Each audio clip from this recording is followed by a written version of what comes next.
Hi, everyone. I'm Chitra Raghavan, Vice President of Public Affairs at the Chamber of Digital Commerce. And here with me today is our Chief Policy Officer, Amy Kim. She's going to tell us 5 facts about FATF and why it's in the news. Amy, it's good to have you here today. Good to see you, Chicha. So, what is the FATF and what do they want to do? So the FATF is a multi-governmental organization that sets forth the recommendations for anti-money laundering compliance globally. So its member states and others around the world will implement the recommendations that they make. What they're doing here is a couple of years ago, they had amended their recommendations to apply to virtual assets and virtual asset service providers, who would be, you would consider exchanges or custodians typically.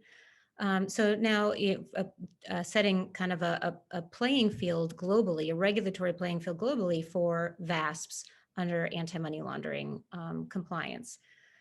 They're looking at two very specific areas here. The first is implementation of one of those recommendations, which relates to the travel rule, which is a not inherently built into a blockchain systems. And then the second is around grappling with how to deal with decentralized finance or DeFi. So, why is this so important? So what's important here, and you know, it often goes back to how they define the industry that they're trying to regulate. And in this case, things like DeFi present some pretty extraordinary challenges for everyone, especially policymakers, on how to get your arms around an industry that may not have a central organization governing it. So how do you regulate something like that? So that's one of the challenges that they're grappling with, and you can see that then reflected in what this is proposed updated guidance. So they've updated their guidance to describe what they view as encompassed under the regulations, and it's very expansive. And they say they want it to be viewed expansively, so much so that if you were to read it, it would sweep in every virtual asset and most actors in the space under regulation that is really intended for people who specifically provide financial services. So, what are the biggest concerns and what's at the heart of this issue? So yeah, so to build on what I was saying, so you know, where we're working the hardest is to try to fine tune who it is we're trying to regulate here. Who are the people that are the most appropriate to conduct customer due diligence and to develop systems to comply with the travel rule. The travel rule, as currently written, applies for transactions between financial institutions over $1,000 or €1,000. So at that level and above, you have to obtain certain information about your customer and the transaction, and then transfer that to the receiving financial institution. And that raises a lot of privacy concerns and cybersecurity concerns when you're sharing what's known as PII with third parties that may or may not have the same obligations to protect that as you do. So that is one of the big challenges. And then the other is just the expansive scope as to who those obligations would apply to. So, where's the industry on all this? Is there a lot of disagreement? Traditionally, on a complex issue like this, you'll get a range of opinions. It can be pretty controversial. There can be a lot of disagreement. Where are we with this FATF issue?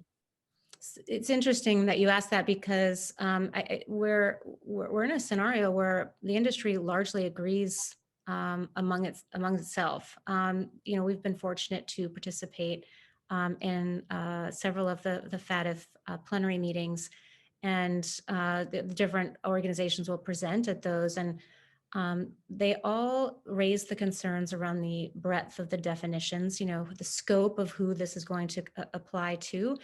And the other thing that raises a lot of concerns is what people call the sunrise issue. As these regulations are coming on board, you have uneven adoption across the world to implement these regulations. So if in the United States, we have to comply with the travel rule, but in Mexico, they haven't quite gotten the rules finalized yet. How do you send information or receive information from a party that's not required to do it? So those are two significant sticking points in this space. And then part of that involves how they're dealing with decentralized finance. So we have, as part of our recommendations, suggested, it is a challenge. Decentralized finance is a challenge. We need to learn more about those systems, identify typologies and other data to help us better understand if and how to regulate that space. I know you've been deeply involved in this issue from the beginning. Tell me about some of the things you've been doing and what the Chamber's role in this has been and continues to be today. Well, we've been fortunate enough to be involved in these conversations since the very early days, traveling to Vienna and Paris to meet with stakeholders face to face. Of course, that was pre-COVID.